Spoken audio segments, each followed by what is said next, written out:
भगवान ने बस पानी का स्प्रे लिया और इंसानों पर छिड़क दिया। अगले ही क्षण लोग खुशी से लंबे समय से प्रतीक्षित अमृत का स्वागत करने लगे और सूखी पीली जमीन तुरंत हरी भरी हो गई। जैसे ही लोग लंबे समय से प्रतीक्षित बारिश की खुशी में डूबे थे, भगवान ने तुरंत ही उन्हें दिखाना चाहा कि अत्यधिक खुशी के बाद दुख क्या होता है। ऊपर देखा गया कि भगवान ने सहायकों को आदेश दिया और इंसानों पर वायरस से भरे तरल पदार्थ का छिड़काव कर दिया। इसके तुरंत बाद इंसान महामारी से संक्रमित हो गए और उठ भी नहीं पा रहे थे। हालांकि इंसान इससे खत्म नहीं हुए। भगवान ने बुद्धिमान जीवों की जीवित रहने की क्षमता को कम आंका था। जीवित बचने वालों ने न केवल वायरस को हरा दिया, बल्कि उनके शरीर अब इस वायरस के खिलाफ प्रतिरक्षित हो गए और कठिन परिस्थितियों में भी उन्होंने आग कैसे पैदा की जाए ये सीख लिया। भगवान ने यह देखकर महसूस किया कि कुछ ठीक नहीं है। जब से मनुष्य अस्तित्व में आए, वे जो कुछ भी छू सकते थे वह सब कुछ भगवान द्वारा प्रदत्त था। अब जब मनुष्य स्वयं आविष्कार करना समझने लगे, तब भगवान को लगा कि अगर ये इसी तरह चलता रहा तो ये छोटी चीजें जो चींटियों की तरह हैं, शायद उनके नियंत्रण से बाहर हो जाएंगी। इस पर भगवान ने गुस्से में आकर आग की चिंगारी पर एक सांस फूंकी। इंसानों ने कठिन प्रयास करके लकड़ी से आग जलाना सीखा था, पर भगवान ने आसानी से उनकी उम्मीदें तोड़ दी।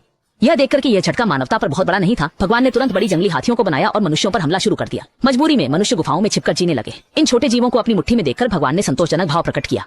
लेकिन ज्यादा समय नहीं बीता कि लोग फिर से साहस जुटाकर गुफा से बाहर आ गए। जीवित रहने की प्रवृत्ति के कारण उन्हें जोखिम उठाकर भोजन की तलाश में बाहर आना पड़ा। इस समय ऐसा लगता है कि मनुष्य ने समझ लिया है कि सला कदीम भाग मेहनत से और शाबाश से होता है। मनुष्य एकत्र होकर नाच रहे हैं और समय समय पर अपने दोनों हाथ ऊपर उठाकर पूजा कर रहे हैं, मन्नत मांग रहे हैं।